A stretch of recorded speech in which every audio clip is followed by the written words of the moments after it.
اللہ کے نام سے جو سب پر مہربان ہے۔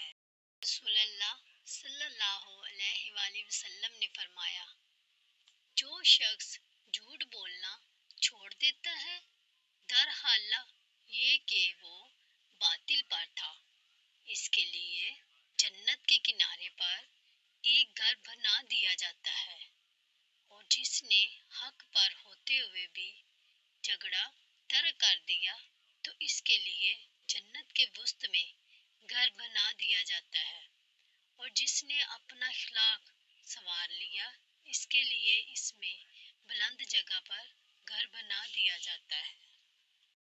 حضرت ابو ہریرہ رضی اللہ عنہ بیان کرتے ہیں، رسول اللہ صلی اللہ علیہ وآلہ وسلم نے فرمایا، کیا تم جانتے ہو کہ کون سی چیز زیادہ تر لوگوں کو جنت میں داخل کرے گی؟ پھر فرمایا، اللہ کا تقوی اور حسن خلق۔ کیا تم جانتے ہو کہ کون سی چیز زیادہ تر لوگوں کو جہنم میں داخل کرے گی؟ پھر فرمایا، دو چیزیں، منہ اور شرمگاہ۔